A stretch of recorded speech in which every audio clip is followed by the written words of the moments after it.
everybody, giving honor to the Creator. We do not intend for this to be long, but just want to talk briefly upon the matter because there's been a hot topic, gas prices. And the gas price is always so high, and the gas price went up. To those people who have cars, to my knowledge, you deal with a car note, you deal with car insurance, which can tally monthly into the hundreds. So just looking upon it like that, if gas price is 2 something or was normally 3 something, and now it's 5 something or 6 something. Now this is after the pandemic thing began to slow down and so forth. And let us look at the society and what it promotes. It's better to be single than to be with someone and miserable. As if to say, there's no one who can be for someone. Some people just, quote, give up on a good relationship that could blossom because they entertain more so the thought of it's better to be alone than to be miserable, as opposed to finding out, knowing misery loves company, to not be in a company of the misery. But at the same token, still not finding happiness with that. And sidebar to the presentation, the thought that says people cannot make you happy and that happiness has to already be within you. If that is true, then by default, that means nobody can make you angry. Anger has to already be inside of you. Nobody can make you mad. Being mad has to be already within you.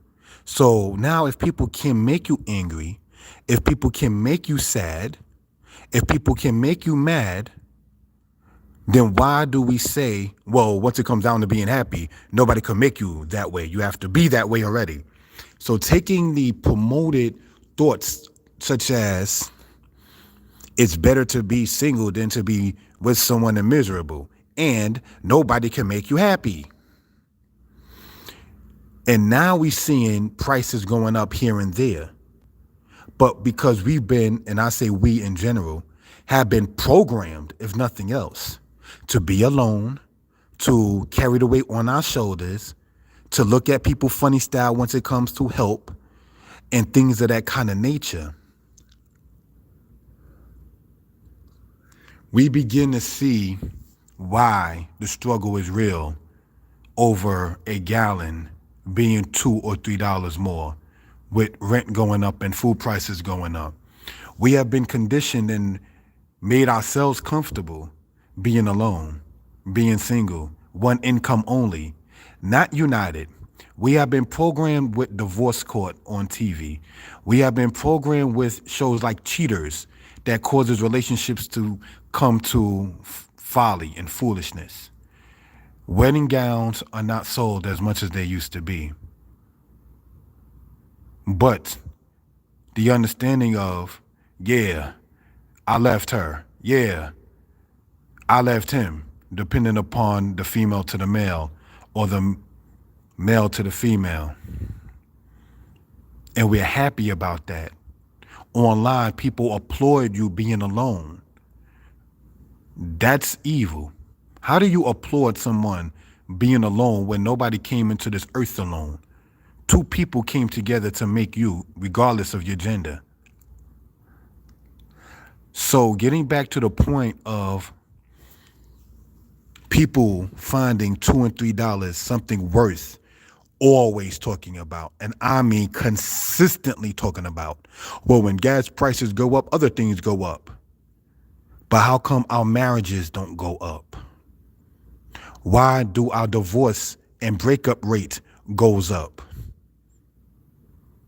Why do we find ourselves so having to do extra because we think it's okay to be applauded and to condition our own self to be alone? Now, if you have a 2 income situation, I'm not talking about one person with, quote, there's one person that has different streams of income. I'm talking about two different people coming together in a union, yes, heterosexual, and helping each other. The burden comes a lot lighter. You understand? I cite periodically the movie called Sugar Hill. In that movie, the guy told his brother regarding his brother's lady that he doesn't even have, quote, one of those. Do you know it is understood that the majority of people who are incarcerated are people who are not married? They don't have somebody to try to talk him or her out of doing something that can cause a big problem. Again, we in a society where you see divorce court more than marriage court. We in a society where we see men and women arguing in the street more than you see people being driven after just being married and going, say, onto their honeymoon. We in a society where we are taught that we need to be alone in order to, quote, get oneself together. So now you come from, say, this pandemic thing, and children are now not having the ability to have proper social skills, being made to stay in and stay home and save lives and all this kind of stuff that was being promoted. Don't worry, we'll give you a stimulus. We'll take care of you.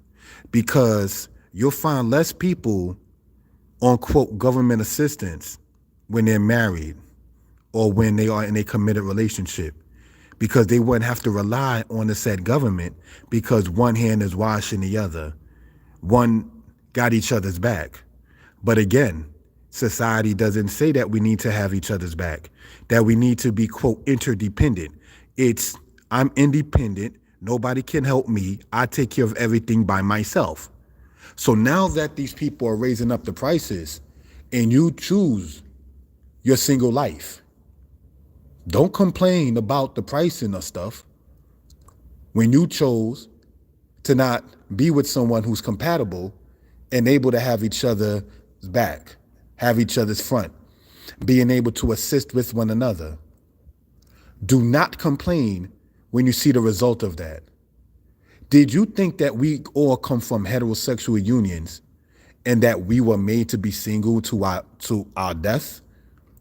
Did you think that we come from, in many cases, certainly the generation before the 1980s, a two-parent house, but it's okay to reinvent the wheel and you can be both parents as a single parent?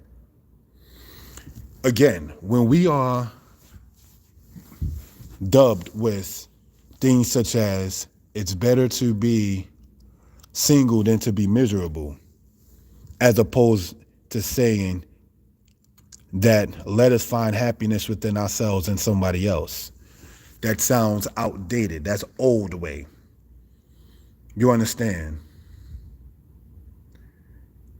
When you find yourself alone, lonely, the people who encouraged you by saying it's better to be alone, they may be with somebody else, just like people were saying about Beyonce, all the single ladies, and then she going back to her man. So you have to look at behavior. Look at what is going on in that particular case. Why do they promote their, quote, Pride Month? Why do they promote single? Why do they hope that the population decreases?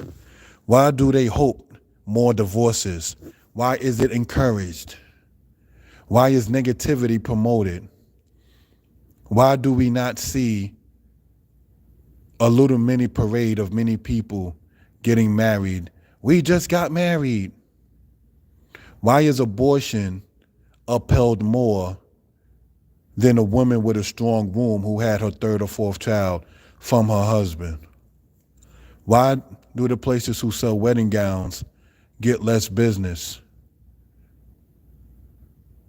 Why do people who want to promote singlehood got so much time on their hands, and now I'm talking about the House of Israel, to talk about polygyny? Monogamous marriages, you don't see them spending a lot of time talking about polygyny. You understand? When we read, it's not good for man to be alone, that's not just something for it to be said. It is the truth. It is the truth that is not good for man to be alone. But that's the Old Testament.